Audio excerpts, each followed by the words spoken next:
এমনি খুব গুরুত্বপূর্ণ কিছু না, কিন্তু আমাদের মার্কেট ডাউন যাচ্ছে, আমি একটু আপ করে দিই, এই জন্য প্রেস করেছি। গতকাল এবং আজকে দুটি সেন্ট্রাল বোর্ডের রেজাল্ট হয়েছে। যে সমস্ত ছাত্রছাত্রীরা উত্তীর্ণ হয়েছেন তাদেরকে আমি আন্তরিক অভিনন্দন জানাচ্ছি এবং উজ্জ্বল ভবিষ্যৎ কামনা করছি। দ্বিতীয় আরেকটি ভালো খবর, 25 তারিখের যে লালবাজার অভিযান, তাতে 141 জন আমরা অ্যারেস্ট হয়েছিলাম। 4 জন ওখান থেকে ব্যক্তিগত বন্ডে চলে গেছিলেন, 137 জনকে আটকে রাখা হয়েছিল 2 দিন। তার মধ্যে পরে 7 জন ছিলেন যারা নন ভেলেবেতে, তারা পুলিশ কাস্টডিতে ছিলেন। আজকে তাদের জামিন হয়ে গেছে। আমরা বলেছিলাম যে যেদিন কেস উঠবে জামিন হয়ে যাবে, কারণ কোনো সেরকম প্রমাণ ছিল না যে এ ধরনের কিছু অন্যায় কিছু করেছে। মূলত 2 জন অতিথি আমাদের এখানে উপস্থিত আছেন, যাদেরকে আজকে আমাদের পার্টিতে সামিল করার জন্য আমরা এখানে ডেকেছি। তাদের খুবই আগ্রহ যে ভারতীয় জনতা পার্টির ঝান্ডার নিচে দাঁড়িয়ে মাননীয় নরেন্দ্র মোদীর উন্নয়নের হাতকে শক্ত করতে চান, তাই ভারতীয় জনতা পার্টিতে সামিল হতে চান। আমার একদম ডান দিকে শেষে আছেন শ্রী কল্যাণ মুখার্জি, মূলত উত্তরপাড়া, ওনার নিজের রেস্টুরেন্টের ব্যবসা। তিনি বহুজন সমাজ পার্টির পশ্চিমবাংলার সভাপতি। তিনি আজ থেকে ভারতীয় জনতা পার্টি পশ্চিমবঙ্গের সামিল হচ্ছেন, এই পার্টির মধ্যে কাজ করতে চান। দ্বিতীয় আমার ডান পাশে আছেন রাধিকা ভট্টাচার্য সাহাব। উনি মূলত আমাদের কলকাতা এবং তার আগে বহরমপুরে ওনাদের প্রকোষ্ঠ থাকতেন। তার বিয়ে হয়েছে মাননীয় রাজেশ শাহ, যিনি প্রকাশ শাহ, তিনি মূলত গুজরাটি আইএস। 3 জন প্রধানমন্ত্রীর সঙ্গে পিএমওতে তিনি সেক্রেটারি হিসেবে কাজ করেছেন। ইউএনএতে আন্ডার সেক্রেটারি হিসাবে, আমেরিকাতে রাষ্ট্রদূত হিসাবে কাজ করেছেন। তার ধর্মপত্নী হিসাবে শ্রীমতী রাধিকা ভট্টাচার্য তার সঙ্গে সারা দুনিয়া ঘুরেছেন। নিজে একজন ম্যানেজমেন্ট ট্রেনার, ম্যানেজমেন্টে যারা আছেন ম্যানেজার, তাদেরকে উনি ট্রেনিং দেন। এছাড়াও ভারতবর্ষের বেশ কয়েকটি ভাষা উনি জানেন, পূর্ব, পশ্চিম, উত্তর, দক্ষিণ, বিভিন্ন অভিজ্ঞতা। তিনি লেখিকা, আরো অনেক গুণ যোগ্যতা ওনার মধ্যে আছে। তার সেই সমস্ত গুণ রাষ্ট্র নির্মাণের কাজে উনি লাগাতে চান, মোদীর হাতকে শক্ত করে ভারতীয় জনতা পার্টির মাধ্যমে। তো তারা আজকে আমাদের পার্টিতে জয়েন করছেন, আমি তাদেরকে স্বাগত করছি। তারপরে যদি ওনাদের কিছু বলার থাকে বা আপনাদের কিছু বলার থাকে সেটা আমরা পরে বলবো।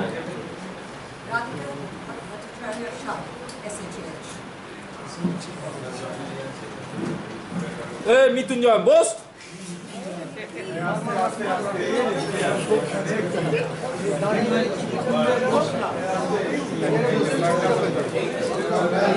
এই জন্য আমি ফার্স্ট বেঞ্চিতে বসি না।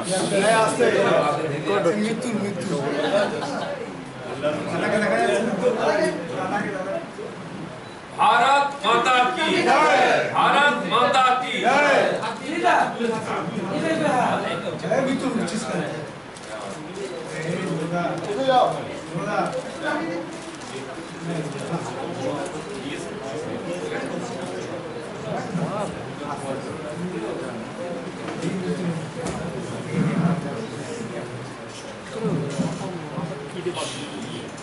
এবারে আপনাদের যদি কোনো প্রশ্ন থাকে বিষয়ে,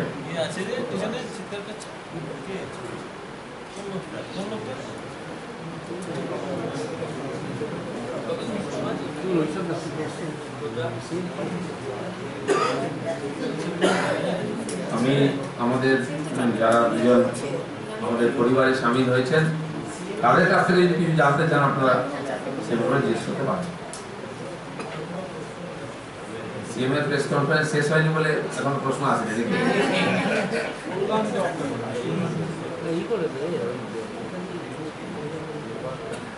একটা জিনিস আপনাদের আমি জানিয়ে দিই, যেমন আমরা সরকারের 2 বছরের উপলব্ধি কেন্দ্র সরকারের প্রচার করেছিলাম বিকাশ যাত্রা, বিকাশ পর্ব বলে, ঠিক সেরকম 3 বছর পূর্ণ হয়েছে কেন্দ্র সরকারের মাননীয় মোদীর নেতৃত্বে।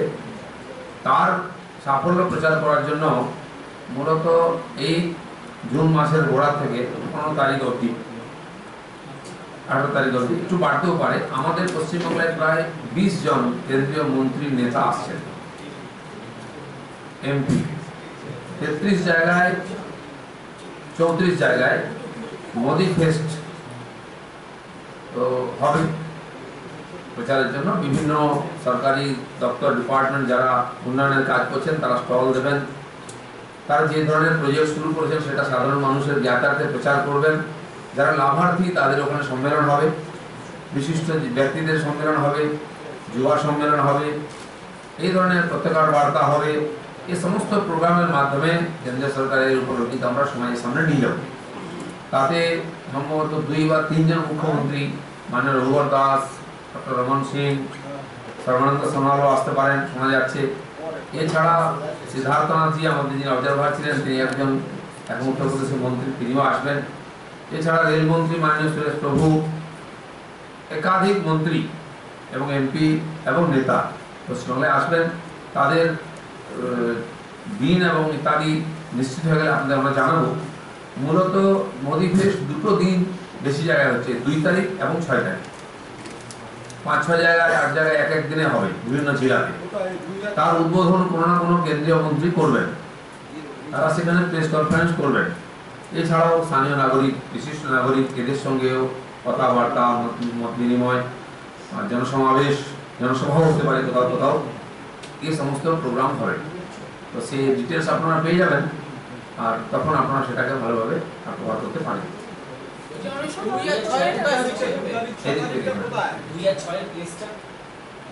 আমাদের ডেট ঠিক হয়ে গেছে, স্থান ঠিক হয়ে গেছে, খালি কোন মন্ত্রী থাকবে উদ্বোধনে এটা ঠিক হয়ে গেলে আপনারা পেয়ে যাবেন। সব জেলা কেন্দ্রে হবে।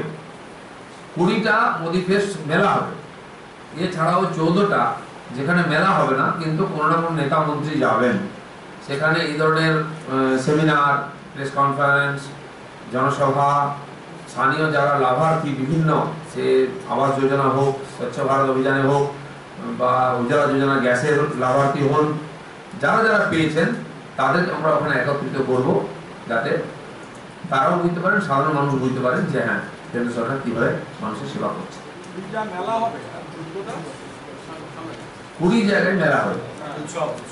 মেলা মানে এরকম হবে যেরকম আমরা দেখি সাধারণত, সেখানে বিভিন্ন ডিপার্টমেন্টের কাউন্টার হবে, সেই কাউন্টার থেকে প্রচার করা হবে বিভিন্ন প্রজেক্টের এবং কীভাবে লাভ পাবেন, যারা পেয়েছেন তাদেরকে সম্মানও করা হবে। আরও পরবর্তীকালে যাতে সাধারণ মানুষ তার লাভ তুলতে পারেন, মুদ্রা ব্যাংক থেকে আরম্ভ করে যত আছে, কৌশল বিকাশ যোজনা আর ইন্স্যুরেন্স যোজনা, সব কিছুর সুবিধা পাওয়ার যে পদ্ধতি সেটা সেখানে বলা। আপনাদের লালবাজার অভিযানের পর আপনার বিজেপি মানে স্টেজ পরে আন্দোলনের কর্মপদ্ধতি কি হবে? এখন মূলত সংগঠনের দিকে আমরা নজর দিয়েছি। আন্দোলন এই মাস পর্যন্ত ছিল, জুন মাসটা সংগঠন বিস্তার যোজনায় আমরা কাজে লাগাচ্ছি। 7 থেকে 23 তারিখ এটা হবে, আমরা আগে থেকে ঘোষণা করেছি। তাতে পশ্চিমবাংলায় প্রায় 12,000 কর্মী নেতা বাড়ি ছেড়ে 15 দিন করে বিভিন্ন বুথে গিয়ে সংগঠন বিস্তার করার চেষ্টা করবেন। এই যে অভিযান এবং আন্দোলনের ফলে বহু লোক আমাদের সংগঠনের সঙ্গে যুক্ত হয়েছে, তাদেরকে মেম্বার করা হবে। একজন কর্মীকে বলা হয়েছে যিনি বিস্তার করবেন, প্রত্যেক দিন 50 জন নতুন মেম্বার করতে হবে। আপনারা জানেন 14 সালের শেষে এই মিসকল দিয়ে মেম্বার করা আর অভিযান হয়েছিল, প্রায় 3 বছর হয়ে গেল। সেই জন্য আবার নতুন মেম্বারশিপ যারা হয়েছেন তারা থাকবেন, নতুন নম্বর এসে গেছে, সেই নম্বরে মিসকল করলে নতুন মেম্বারশিপ হবে। তো সারা দেশে 11 কোটির বেশি, পশ্চিমবাংলায় প্রায় 42 লক্ষ মেম্বার হয়েছিলেন, সেটা ডবলের কাছাকাছি চলে যাবে। সমস্ত প্রায় সারা দেশে 3.5-4 লক্ষ কার্যকর্তা বাড়ি ছেড়ে বিস্তার বেরোবে। আর ঠিক সেই সময়ই কেন্দ্র সরকারের 3 বছর পূর্তি উপলক্ষে তার যে সাফল্য, তার প্রচার মোদি ফেস্টের মাধ্যমে হবে, দুটোই চলবে একসঙ্গে। সেজন্য পুরো জুন মাস এতেই আমরা কাজ করতে থাকবো। আচ্ছা, তৃণমূল সরকার যখন মেলা করে আপনারা তো খুব সমালোচনা করেন, এই সরকারটা শুধু মেলা খেলা করছে, আপনার তো আরো বড় আকারে মেলা খেলা করছে, কেমন দোষ হবে না? না দেখুন, মেলা আলাদা জিনিস, সেখানে নাচা গানা করা মেলা আর আমাদের সরকারি প্রজেক্টের মানুষের কাছে পৌঁছে দেওয়া, যারা সুবিধা কিভাবে পেতে পারেন, এটা একটা মেলা। মেলা বললে বুঝতে সুবিধা হয়, আসলে ঠিক ওই ধরনের পাপড় ভাজা আর খাওয়ার মেলা তো নয় এটা, বা যাত্রা সিনেমার নয়। তো এটা জনসম্পর্কের মেলা। কেন্দ্র সরকারের যে প্রজেক্ট, প্রায় 85টি বড় প্রজেক্ট কেন্দ্র সরকার এখন কিন্তু ঘোষণা করেছেন, তার লাভ এখনো মানুষের কাছে পৌঁছয়নি। তাই কেন্দ্র সরকারই যোজনা নিয়েছেন যাতে সাধারণ মানুষ লাভ নেওয়ার উপায়টা বুঝতে পারে, সেটা তারাই করছেন, আমরা পার্টি হিসাবে সহযোগিতা করছি। আর এটা মূলত স্টাডি টাইপের একটা ব্যাপার আছে, সরকারি সুবিধা পাওয়ার ব্যবস্থা কি আছে, কার মাধ্যমে যাবেন, কোথায় ফর্ম পাবেন, কিভাবে অ্যাপ্লাই করবেন, এই জিনিসগুলো ওখানে শেখানো হবে। এটা আজকে মুখ্যমন্ত্রী বলেছেন, কেন্দ্রীয় সরকার করছে পুরো, পার্টি স্থানীয়ভাবে সহযোগিতা করবে। বলুন। মুখ্যমন্ত্রী বলেছেন যে স্লটার হাউস সংক্রান্ত ব্যাপারে কেন্দ্রের যে ফরমান সেটা পুরোপুরি আনকনস্টিটিউশনাল, এটা আমরা মানছি না। এটা তো জানাই ছিল, উনি দুদিন সময় নিয়েছেন এটা বলতে, 8 ঘন্টার মধ্যে রিয়েকশন দেন উনি। এবার একটু ভেবে চিন্তে দিয়েছেন, কারণ পশ্চিমবাংলা তো ওখানকার সিপিএম সরকার কেরালায় দিয়ে দিয়েছে, কিন্তু পশ্চিমবাংলায় আমার মনে হয় এই জন্য দিতে উনি দেরি করেছেন। এখানে যে ধরনের সেন্টিমেন্ট কাজ করছে, একদিকে anti social anti national elements, Jamaat SIMI আল কায়দার লোকেরা বোম ফাটাচ্ছে এবং একটা পশ্চিমবাংলাদেশ বানাবার চক্রান্ত করছে, তার বিরুদ্ধে পশ্চিমবাংলায় একটা হিন্দু সেন্টিমেন্ট কাজ করেছে, যেটা রামনবমীর মিছিলে প্রায় 20 লাখের কাছাকাছি মানুষ রাস্তায় নেমেছিলেন। এটা দেখে উনি একটু ঘাবড়ে গেছেন, তাই ভেবে চিন্তে এই মতামতটা দিয়েছেন। এটা আমরা আশাই করেছিলাম যে এই কথা উনি বলবেন, সেটা বাকিটা আইনের দৃষ্টিতে কি হবে পরবর্তীকালে পরিষ্কার হয়ে যাবে। কিন্তু কেন্দ্রীয় সরকারের একটা স্ট্রেংথের দিক দিয়ে দেখতে গেলে বিজেপি কলকাতা এবং জেলা স্তরে ওয়ার্ড ভিত্তিক পার্টি অফিসটা কবে থেকে শুরু করবে? এখন কেন্দ্রীয় সহায়তায় জেলা স্তরে পার্টি অফিস হচ্ছে এবং প্রদেশের কার্যকর্তারা মন্ডল স্তরে আমরা এখন পার্টি অফিস বানাচ্ছি। 1080টা মন্ডল হয়ে গেছে আমাদের, সব মন্ডলে পার্টি অফিস করতে সময় লাগবে, আমাদের কাছে সাধারণ নেই, আমরা ক্ষমতায় নাই, চেয়ে চিনতে নিজেরা চাঁদা তুলে কার্যকর্তারা বানাচ্ছেন। আর প্রত্যেক দিনই কোথাও না কোথাও পার্টি অফিসে আমি উদ্বোধন করি, তো সেই জন্য এটা পূর্ণ গতিতে পূর্ণ উৎসাহে চলেছে। আর এই বছরের মধ্যে অনেকটা কাজ এগিয়ে যাবে আমাদের।